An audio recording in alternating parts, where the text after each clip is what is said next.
Mom, it's me. 2 years after losing her son, Mom hears someone knocking on door. Maria had just finished washing the last of her dishes. She was drying her hands in a towel when a loud knocking outside startled her. She turned to the wall clock, frowning and wondering who would be crazy enough to pop by unexpectedly at that time of night. "Mom, it's me," her son, Sebastian, called. The loud, excited voice had her running to the door with extreme shock and desperation running through her body. She opened the front entrance to see her handsome boy smiling right at her, and the sobs rocked through her body. "Mi amor, my love," she wailed, lunging as his arms opened wide. It had been 2 years. 2 years since they had seen each other. Although Maria never lost hope, she was also cynical and didn't expect his return. "Mama, mother," he said softly, rocking her body back and forth as a few tears shed from his eyes. "Come in, baby," she demanded when they separated, but as they walked inside, she couldn't stare away from his face. Sebastian was scruffier than ever. Her bright, only child, with a PhD in ornithology, was usually well-groomed all the time, especially after the way she raised him. But now, he had a ponytail and an overgrown beard. She disapproved, but didn't say a word. They sat on the couch, and Maria kept wiping the tears that came as they looked at each other in wonder and disbelief. Sebastian was not crying as profusely, but the emotions of their reunion couldn't be contained. Sebastian was her proudest achievement. The first in the family to go to college and graduate with honors. She didn't understand his fixation on birds or how that would bring money, but it didn't matter as long as he was happy. So, when he was offered an exceptional opportunity to study the native birds of Colombia, Sebastian took it immediately. Maria was excited but worried for her son, who only spoke a bit of Spanish. Still, it would advance his career. However, he disappeared shortly, and some authorities called her, telling him he was dead. It was the worst moment of her life, until his ashes arrived in the mail.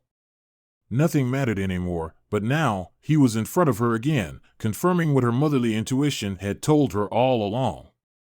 "Mom, I know what you did." "But how did you do it?" he asked, smiling and shaking his head in wonder. "I had lost hope myself. I thought I would be taken through the border and never see you again." "Oh, my boy. It wasn't easy. 2 years ago, they sent me your ashes. I thought that was the end. I didn't know what to do with my life, but I saw your picture 4 months ago, and something in me knew I couldn't lose hope," Maria began, looking away for a second and thinking of what had happened. Maria woke up, went to work, cleaned her house, talked to some neighbors, ate, and went to sleep. That was her life. There was no color anymore. Sebastian was dead. Nothing made sense anymore. She shouldn't have let him go to Latin America. After all, her parents immigrated from Mexico for a reason, to be safer and make a better life for them. Colombia also had a tricky reputation. But her son was so happy and excited. She couldn't say no. In fact, they lived so well that she had forgotten the things her parents had told her. She didn't imagine that he could be hurt. But it was worse. He was killed, and life didn't matter now. All she could do was go through the motions and find ways to distract herself, like a magazine she had bought about Colombia. Despite the pain, she wanted to know more about the country, what her son may have seen, the birds he so wanted to study, etc. So, she leafed through the pages, knowing logically that the country wasn't at fault for anything. There were bad people everywhere. She only blamed herself as she saw pictures of smiling folks in Bogota, Barranquilla, Cali, and Cucuta. Cucuta is a city near the Venezuelan border, Maria read aloud and skimmed through images. Something in her periphery told her to look closely at one photo in particular. It showed a huge crowd of people walking with bags and belongings. Maria jumped from her sofa, almost tripping as she rushed to a nearby lamp to see the photo better. A man with wide eyes, fearful and confused, stared straight at the camera. His expression seemed to almost beg for help. But he wasn't the focal point. The photographer focused on several people who were helping an immigrant family. Sebastian was off to one side, not blurred, but no one would have noticed him if they weren't actively looking. Suddenly, Maria realized she hadn't bought this magazine to learn about Colombia. She was looking for her son, and there he was. Sebastian had light brown hair that was unkempt in the picture. His beard had grown significantly, but what stood out the most was his bright Green Lantern t-shirt. "Sebastian," Maria said, touching her mouth. Her eyes went to the bottom of the picture, which luckily included a date. It was only taken 2 months earlier, meaning that her son hadn't died 2 years ago like the Colombian authorities wanted her to believe. He was alive but scared and alone. And Maria would not rest until she found her son. Her feet acted almost before her, but she soon clicked awkwardly in front of her PC to buy a ticket directly to Cúcuta, Colombia. She clung to the magazine the entire time. "Señora Maria, please stay calm," Detective Ramirez said in a heavy accent, holding his hands up for a second. Maria was too agitated, as they had made her wait too long at the police station. "No. I don't want to calm down. Colombian authorities told me my son was dead. But he is clearly alive. I need answers. Where's my son?" she yelled. Detective Ramirez sighed as he viewed the files on Sebastian's case. According to the original investigation, Maria's son had disappeared in the Norte de Santander area and was declared dead when they found a body. But the detective turned to the magazines and the pictures Maria had provided. It was her son, although he looked skinny and messy. He sighed and rubbed his forehead. "Señora Maria, your son's body was found with his ID." "This doesn't make much sense," the detective continued carefully, his tongue wetting his lips. "This picture must be older. I can't justify opening the investigation again at this time." "No. Please." "Do you have children?" she asked, but the detective shook his head. "I know the ashes I received didn't belong to Sebastian, and that picture is proof. I know it. Don't yell at me. Getting hysterical won't help anything. Getting a loved one's ashes is better than nothing. It's closure. This is not a fairy tale. Bad things happen here. Go back to your home in Texas and move on. This case was closed." "There's nothing else to investigate," he exclaimed angrily, frowning and snapping the case file close. Maria stood quickly, the force of her movement sending the plastic chair in the police office skidding away. "I will not rest until I find out what happened to my kid. Mi hijo está vivo y nadie podrá detenerme, my son is alive, and no one will be able to stop me," she screamed, pointing her finger at Detective Ramirez, who could only shake his head. "I know his original route. I will go find him myself." His frowning, almost disdainful eyes bore into Maria. She gulped at that, remembering what she had read about the kinds of groups operating at the border between Colombia and Venezuela. She also thought of her mother's words about the Mexican cartels. They were the same kind of dicey organizations. But it didn't matter to her. She would risk everything for Sebastian, even her life. "I understand, but I'm a mother. I can't stop," Maria said with trembling lips and stormed out. Maria's rented old SUV backfired while she drove through the road. According to the routes Sebastian had given her, there were several national natural parks in Cúcuta, Colombia. Some were family-friendly places, with closing times, like Serenqua Park. But if Maria went around them, it was just woodlands. These areas were right against the border with Venezuela, and she had to be careful. Luckily, no one had stopped her, but soon enough, the forests got deeper and scarier, even in the middle of the day. Maria decided to start early so that she could see her map, where Sebastian had shown her the exact routes he would take. He had just been excited about his research back then. Maria had even yawned a bit when he showed her some pictures, but now she was grateful for the information, as she could recognize some geological features. However, her SUV was not magical. The dirt road ended, but she had to keep going according to her route map. After grabbing her bag with water and food, Maria started her journey on foot. The journey was tough. Mosquitoes were killing her, and she wasn't thinking about surviving in a jungle when she decided to take this path where her son had disappeared. In hindsight, that was stupid, but she had already started. She was not looking back. Hours had passed. Maybe. Maria wasn't sure because the sun still shone harshly and sweat covered her entire shirt. Still, there was no stopping. She kept going. Sometimes, the sound of birds accompanied her journey, almost as if telling her she was on the right path. Her son came here to see birds, and he went missing. These animals want me to find him, she told herself to keep from giving up and quickened her speed. The sun had hidden behind a few clouds when Maria finally stumbled upon a few rock formations. She wasn't expecting them, but perhaps it was a sign to take a break and eat. She was ready to face danger and any life-threatening situations for her son. However, dying of thirst before she could find him would be ridiculous. So, Maria got close to the rocks, looking for somewhere to sit, but there was an opening. "Oh, it's a cave," she said and went inside. When her eyes adjusted to the darkness, Maria witnessed something that only strengthened her resolve. It was Sebastian's bag. The one she had gotten him for the excursion. Dios mío! My God! Sebas, my love! You were here, she exclaimed, plopping to the floor, not caring about her knees. On one side, Maria found Sebastian's camera bag. It was empty except for several SD cards. She knew her son had to photograph the birds, so the camera was part of his job, and he needed gigabytes of memory to take as many pictures as possible. She palmed the little things and wondered about taking them.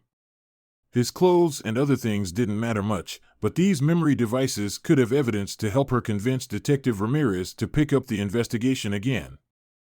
Yes, this is it. This is where the birds have been guiding me. Maria nodded and placed the cards carefully in her bra, thinking that it was better to keep them close just in case she had to discard her bag somewhere. But she also took the pocket knife, lighter, and an old flashlight. After exiting the cave, Maria noticed she would soon lose daylight. So, instead of going further and risking death or worse, she decided to hike back to the car. Hopefully, it wasn't too far away. Detective Ramirez would have to at least look at the SD cards, and she prayed as her feet moved. "Please, God. Let it show something to find my baby," she whispered to the jungle. A bird cackled in the distance. Hopefully, that was a sign too. Night had fallen too quickly, but Maria was confident she would reach the car soon.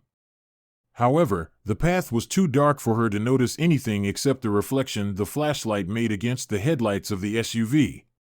"Quien está ahí? Who's there?" A man broke the silence of the jungle night with a bark, stopping Maria in her tracks suddenly. Several men dressed in cargo attire surrounded her, pointing their guns at her. "No, please. I'm sorry. I got lost trying to find some birds.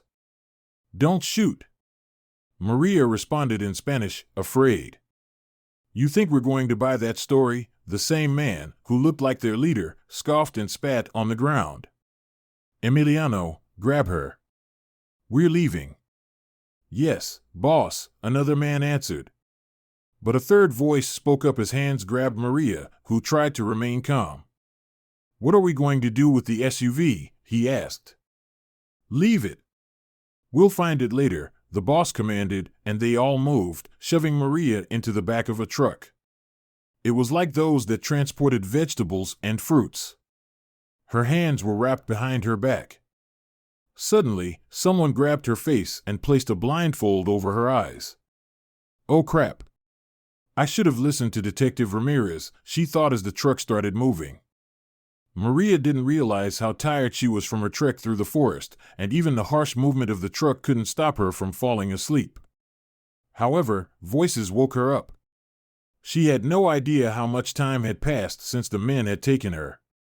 But they were talking about her. "We take her to San Cristobal with El Niño, and we get some money," one of the men said. It was the one called Emiliano. "Don't be stupid, Emiliano. El Niño won't use such an old woman for his things," their boss laughed, and the rest followed. "We can't risk it again." This woman speaks Spanish, but it's broken and sounds Mexican. She's American like the other kid. Who knows if she's looking for him, another voice stated, one who hadn't spoken before. Maria tried to stay calm, but she was downright panicking.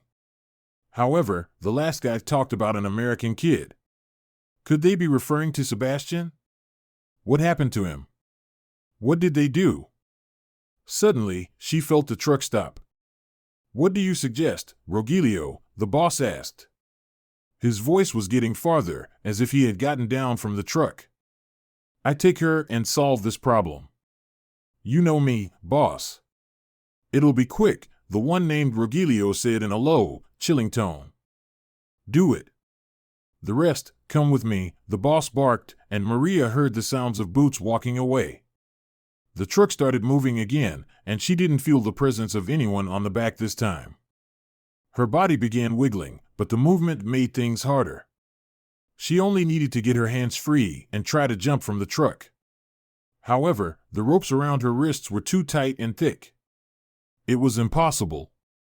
After a dangerous curve, her body plummeted to one side, making things worse, but she couldn't stop trying.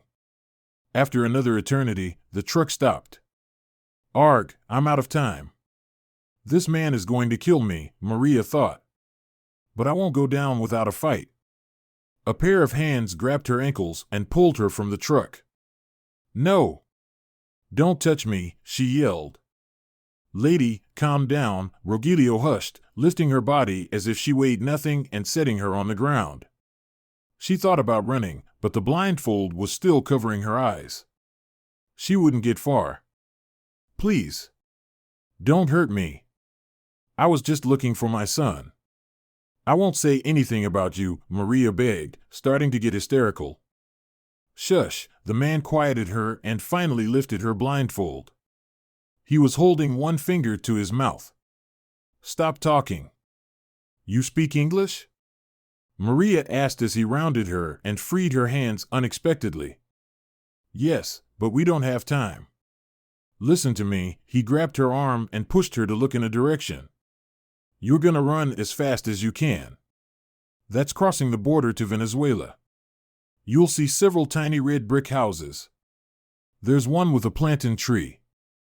You knock on their door. Tell them Rogelio sent you, and they'll help you get back to Colombia. What? Why are you helping me? Maria looked at him in shock. I'm not one of them. I'm undercover, the man lowered his voice even more. I'm in deep with this cartel, but you're lucky I was with them tonight. These are dangerous people. One of the worst cartels in the world. They normally kill on sight. Sir, please. Have you seen my son, Sebastian? You talked about a gringo kid. Please, he's my baby. I came to find him, Maria started, not caring about his scary words. She told him the entire story about Sebastian's fake death, the magazine, and how Detective Ramirez didn't believe her. Ma'am, my name is not really Rogelio. I don't know that detective, but I'll see what I can do. You need to run because I have to get back right now, the agent stated. Okay, I'll run, but take this, please, Maria nodded and reached into her bra. My son took pictures with his camera. I don't know if there's something that could help you. But maybe there's a way for your team to find him. I beg you. The agent stared at the SD cards and nodded, storing them in his pants. I'll do my best. Maria, my team is going to destroy this cartel from the inside. I can't promise your son is alive. I have not seen him. But I'll try, he promised and used his nose to point back towards the border. Now, go. Don't tell anyone else about me or what happened. I'll have to fire some gunshots, so don't yell or be startled either. Thank you, Maria almost cried and began to run in the direction he explained. She covered her ears, and soon enough, 2 gunshots broke through the night. But she was still running. I ran until I reached the house he told me, Maria told Sebastian, wiping a tear and laughing at the relief of feeling her son beneath her hands. A family there fed me, and in the morning, they helped me get back to Cucuta. Wow, Mom, Sebastian breathed. You did all that for me? My baby, of course, she stated, holding his cheek. But I wondered if maybe I should have kept the SD cards with me or given them later to Detective Ramirez. I went to sleep thinking of everything I could have done differently. But you're here. Thank you, Mom, Sebastian choked up on his words. I would have died without you. Oh, baby, she said, holding him again as a fresh round of tears popped up. When they calmed down again, she made him dinner while talking about receiving some ashes and how Detective Ramirez said his ID was with the body. It must have been them, he said. They didn't want anyone to look for me. Them? Maria inquired. What happened out there? It's a long story, too, he began. But on my third day of the research, I was deep in the forest or jungle or whatever. I was covered in leaves and down on the floor, trying to spot this bird, a squirrel cuckoo. Very hard to see in the city. Did you know there are more than 250 species in that area? Wow, but don't get distracted by birds, Maria urged. Right, he laughed, and the sound was glorious to her ears. Anyway, a truck appeared out of nowhere, then another one. Some guys got out and started talking. I had no idea what they said, but I was recording everything. I was hidden, completely camouflaged by the leaves and all. He took a break to chew on his food. Okay, Maria nodded, enthralled by the story. After encountering the dangerous men and the undercover agent, she became interested in the cartels. I ran back to my shelter. I found these cave formations and camped there the entire time. I stayed there for a while, crazy afraid, and watched the footage again. Then, I took it out of the camera and stored it in my bag, Sebastian continued. Were you alone camping? We had separated to find certain types of birds on our own, but we were supposed to meet a few days later, Sebastian explained. It was honestly pretty fun being out there. The birds sang. I felt in heaven.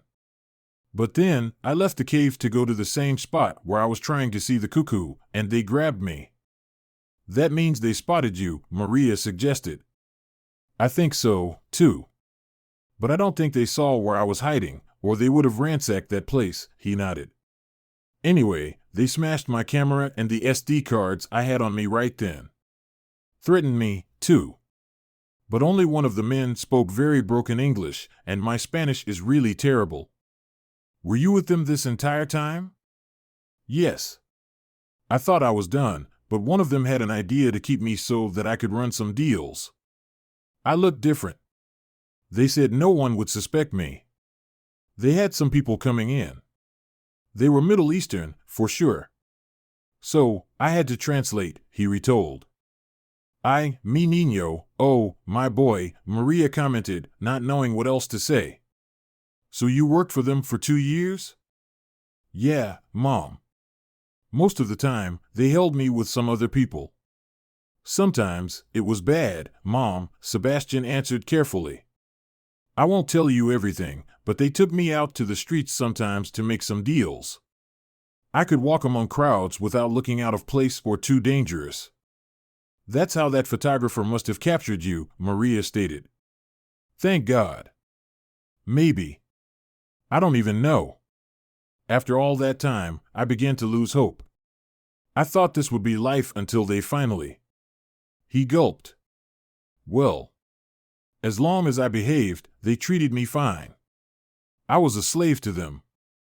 Mi niño, Maria said, putting down her fork and holding his hand on the table. Yeah, but one day, these guys stormed in, yelling in English and Spanish. It was a raid of the entire plantation, Sebastian stated, moving from maudlin to excite. It was like a movie, Mom. They took all quickly to a hospital to get checked. There were police all over. And then this guy came to me.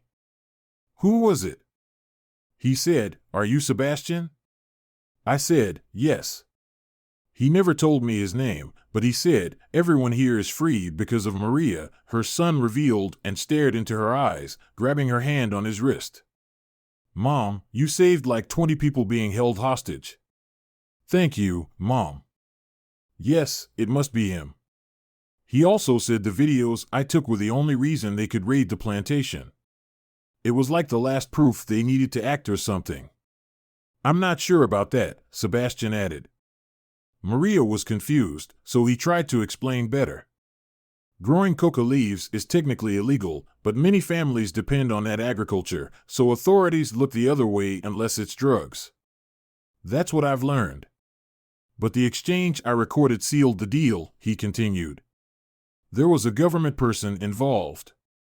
The agent said some policemen were also in on the deal, so he said I couldn't trust many people because he didn't know who was covering things up.